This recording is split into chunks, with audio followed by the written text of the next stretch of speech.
우리 주변에는 유독 눈에 띄는 사람들이 있습니다. 카카오톡 프로필 사진은 늘 기본 이미지에 단체 채팅방에서는 좀처럼 말을 섞지 않죠. 인스타그램 계정은 있지만 피드는 텅 비어 고요합니다. 처음에는 그 모습이 꽤나 의아하게 다가올 수 있습니다. 혹시 이 사람이 좀 독특한 걸까? 사회성이 부족한 건 아닐까? 하는 생각마저 들기도 합니다. 하지만 막상 그들을 직접 만나 대화를 나누어 보면 우리의 첫인상은 완전히 뒤집히곤 합니다. 오히려 대다수의 사람들보다 훨씬 깊이 있는 대화를 나눌 수 있습니다. 스마트폰 화면의 시선을 빼앗기기 쉬운 다른 이들과 달리 그들은 오롯이 상대방의 눈을 바라보며 이 순간 이 자리에 온전히 함께합니다. 그들의 말 한마디 한마디에서는 진심이 묻어나고 어딘가 말로 설명하기 어려운 여유와 견고함이 느껴집니다. 바로 이 지점에서 궁금증이 증폭됩니다. 과연 이 사람들은 무엇이 다른 걸까? 이는 단순히 소셜미디어를 사용하지 않는다는 것을 넘어섭니다. 그들은 굳이 소셜미디어를 할 필요가 없는 사람들입니다.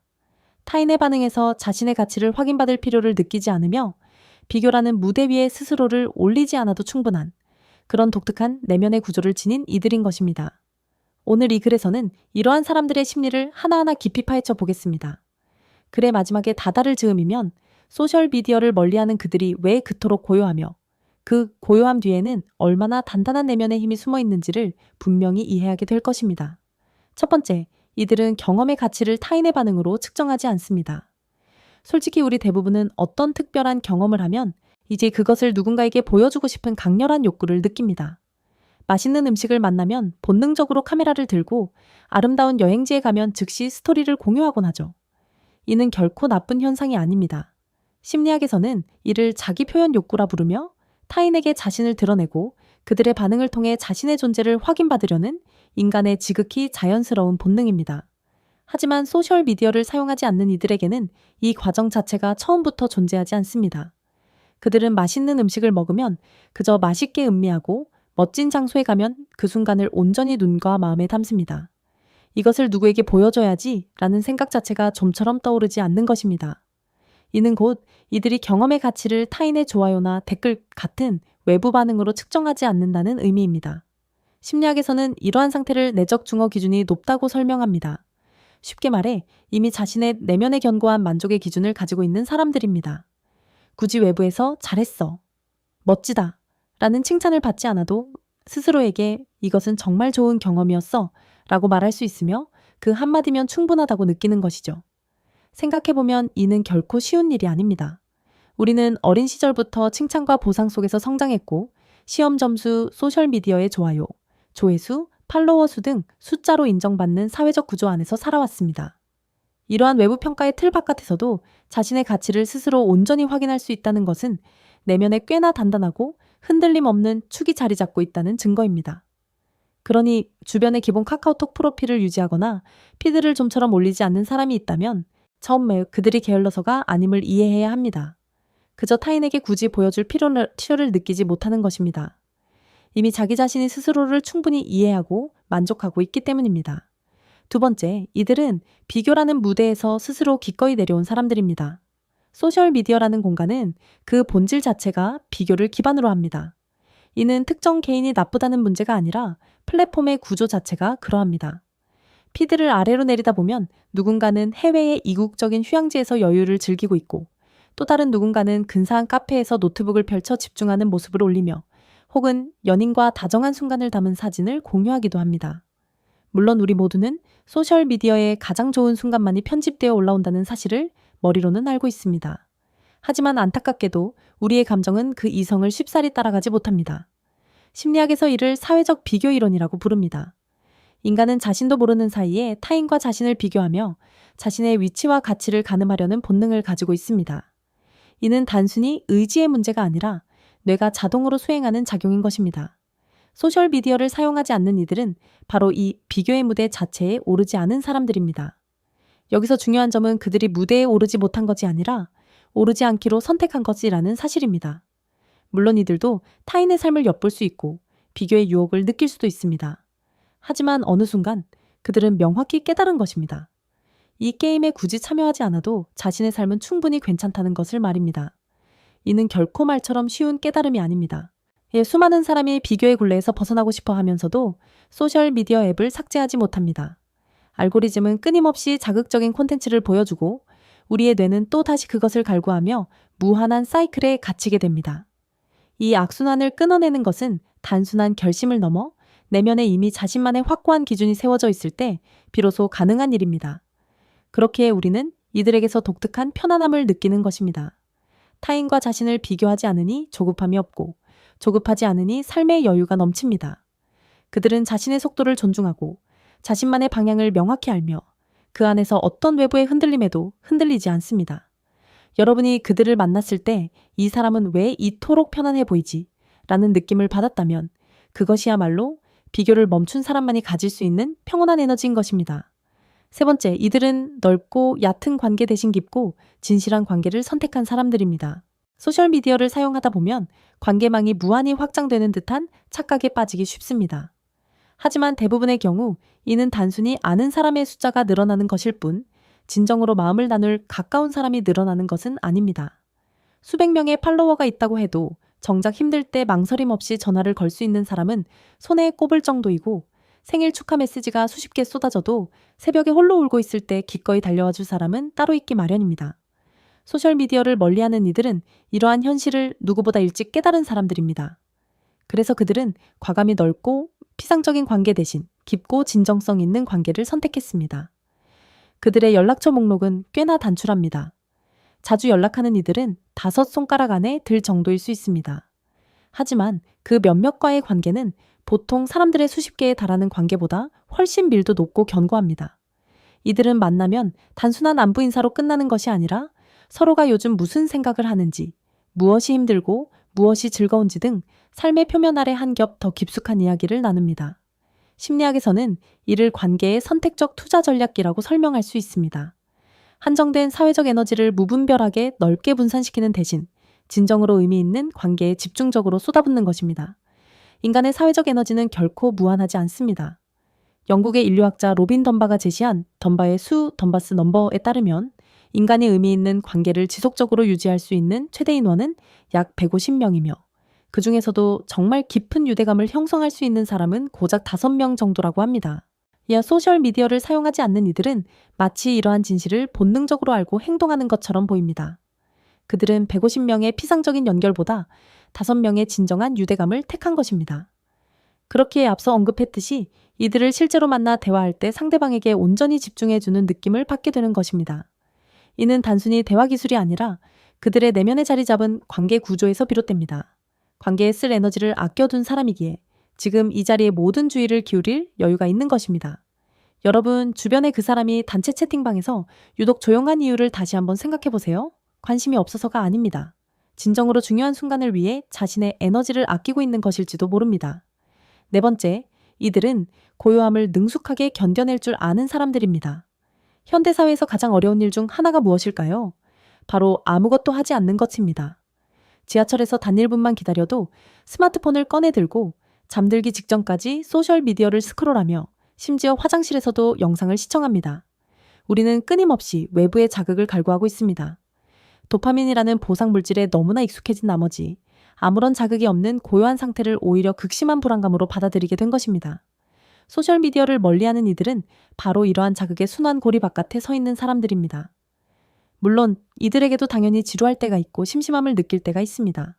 하지만 그들은 그 지루함을 외부의 자극으로 채우려 하지 않고 그저 있는 그대로 견뎌낼 수 있는 사람들입니다. 이것이 왜 대단한 능력이냐면 내 고요함을 견뎌낸다는 것은 결국 자기 자신과 온전히 마주할 수 있다는 의미이기 때문입니다. 솔직하게 자신을 돌아봅시다. 우리가 소셜미디어 앱을 열고 피드를 무심코 넘기는 그 순간 우리는 혹시 자기 자신으로부터 도망치고 있는 것은 아닐까요? 머릿속을 맴도는 불편한 생각들, 미처 정리되지 못한 감정들, 막연한 불안감과 마주하기 싫어서 타인의 화려한 삶이라는 자극으로 그 모든 것을 덮어버리고 있는 것은 아닐까요? 소셜미디어를 사용하지 않는 이들은 그 불편함과 불안함 앞에 그저 묵묵히 앉아있을 수 있는 사람들입니다. 자신의 내면 깊숙이 자리한 불안을 직면하고 지루함마저도 자연스럽게 흘려보냅니다. 그리고 그 고요한 과정 속에서 오히려 자신의 생각들을 정돈하고 깊이 있는 사색을 이어갑니다. 그렇기에 이들과 대화할 때 우리는 그들의 말에서 깊이를 느끼게 되는 것입니다. 혼자만의 고요한 시간 속에서 이미 충분히 사색하고 성찰한 사람이기에 가능한 일이죠. 그들은 남의 콘텐츠를 소비하느라 바빴던 것이 아니라 자신의 내면에 콘텐츠를 쌓아 올린 사람들입니다. 이러한 능력은 결코 쉽게 얻어지지 않습니다. 한번 시도해보세요. 스마트폰 없이 카페에 앉아 30분만 아무것도 하지 않고 있어 보십시오. 대다수의 사람은 10분도 차에 지나지 않아 불안감을 느낄 것입니다. 하지만 소셜미디어를 사용하지 않는 이들은 이 고요함을 일상으로 받아들이며 살아가고 있습니다. 다섯 번째, 이들은 보여주기 위한 삶이 아닌 오롯이 살아내는 삶을 살고 있습니다. 이 두 가지의 근본적인 차이는 무엇일까요? 우리가 여행을 떠날 때를 한번 상상해 보십시오. 소위 인생샷들 찍기 위해 길게 늘어선 줄에 서본 경험은 없으신가요? 멋진 음식이 나오면 먹기 전에 최적의 각도를 찾아 사진부터 찍어본 적은요? 그 순간 우리는 진정으로 경험하고 있었던 것일까요? 아니면 그저 기록하기에 바빴던 것일까요? 소셜미디어를 사용하지 않는 이들은 이 질문에 대한 자신만의 명확한 답을 이미 내린 사람들입니다. 이들에게 여행은 근사한 사진 한 장이 아니라 오래도록 기억될 추억이며, 식사는 소셜미디어 피드에 올릴 감상이 아니라 그 순간 온전히 맛보는 미각입니다. 그리고 만남은 플리팅한 스토리가 아닌 깊이 있는 대화 그 자체입니다. 심리학에서는 이를 현존감 프레젠스이라는 개념으로 설명합니다. 즉, 지금 이 순간에 온전히 존재하는 능력, 흔히 마음 챙김, 마인드풀니스이라 불리는 상태입니다. 흥미로운 사실은 오늘날 수많은 사람이 명상 앱을 설치하고 마음 챙김 수업을 들으며 현재에 집중하는 법을 배우려 노력하고 있다는 점입니다. 그런데 소셜미디어를 멀리하는 이들은 이미 그것을 너무나 자연스럽게 체화하고 있습니다. 배우려 애쓰는 것이 아니라 그들의 삶의 방식 자체가 이미 현존에 맞춰 설정되어 있는 것입니다. 그렇기에 이들과 함께 시간을 보내면 마치 시간이 다르게 흐르는 듯한 독특한 느낌을 받게 됩니다. 같은 한 시간을 보내더라도 그 한 시간이 훨씬 더 충만하고 밀도 있게 느껴지는 것이죠. 그들이 이 순간에 진짜로 존재하기 때문입니다. 몸만 이곳에 와 있고 마음은 스마트폰 속 세상에 머물러 있는 것이 아니라 그 사람 전체가 이 자리에 온전히 함께하고 있는 것입니다. 여섯 번째이자 마지막으로 이들은 자기 확신이라는 단단한 축을 지닌 사람들입니다. 여기서 말하는 자기 확신은 오만함과는 본질적으로 다릅니다. 오만한 사람은 자신을 타인보다 우월하다고 여기는 반면, 자기 확신이 있는 사람은 그저 자신이 자신으로 충분하다고 느끼는 사람입니다. 이 둘의 차이는 실로 막대합니다. 소셜미디어를 사용하지 않는 이들은 단순히 유행을 몰라서 따르지 않는 것이 아닙니다. 그들은 타인의 시선이나 유행에 관심이 없는 것입니다. 남들이 다 하니까 나도 해야 한다는 사회적 압박감으로부터 완벽하게 자유로운 사람들이죠. 다수가 한 방향으로 움직일 때 홀로 다른 방향으로 가는 것은 분명 용기가 필요한 일입니다. 나만 뒤처지는 것은 아닐까? 나만 이상하게 보이는 것은 아닐까? 하는 불안감이 드는 것은 인간으로서 당연한 감정입니다. 하지만 이들은 그 불안감을 기꺼이 견뎌냈습니다. 자신이 선택한 방향을 굳건히 믿고 타인의 시선이 아닌 오직 자기 내면의 기준에 따라 묵묵히 걸어온 것입니다. 심리학에서는 이러한 특성을 자율성 오토노미이라고 부릅니다. 자기결정 이론, 셀프 디터미네이션 티어리에서 제시하는 인간의 세 가지 기본 욕구 중 하나인 자율성은 외부의 압력이나 기대가 아닌 자신의 내면적 가치와 선택에 따라 행동하는 능력을 의미합니다. 이처럼 자율성이 높은 사람들은 일시적인 유행에 쉽사리 흔들리지 않고 타인의 기대에 휘둘리지 않으며 오롯이 자기 삶의 방향을 스스로 주도적으로 결정합니다. 소셜미디어를 사용하지 않는다는 것 또한 이러한 그들의 높은 자율성이 발현된 하나의 결과라고 볼 수 있습니다. 이는 단순한 습관의 차원을 넘어섭니다. 자신의 내면에 대한 깊이 있는 이해와 굳건한 확신이 삶의 방식으로 표출된 결과입니다. 오늘 이 영상에서 다룬 내용을 다시 한번 정리해 보겠습니다. 혹자는 소셜미디어를 사용하지 않는 이들을 사회성이 부족하다고 오해하기도 합니다. 하지만 실상은 그 반대입니다.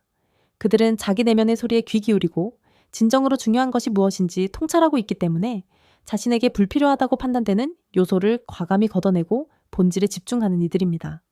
타인의 시선이나 외부의 인정에 기대지 않고도 스스로의 가치를 명확히 인지하는 사람, 끊임없는 비교와 경쟁의 무대에서 스스로 내려와 자신만의 속도와 기준으로 살아가는 사람, 수많은 피상적인 관계 대신 소수의 진실하고 깊이 있는 연결을 택하는 사람, 세상의 소란 속에서도 고요함을 찾아 자신의 내면과 온전히 마주하며 성찰하는 사람, 타인에게 보여주기 위한 삶이 아닌 자신만의 방식으로 온전히 살아내는 삶을 추구하는 사람, 무엇보다 흔들림 없는 자기 확신이라는 단단한 삶의 축을 가진 사람입니다.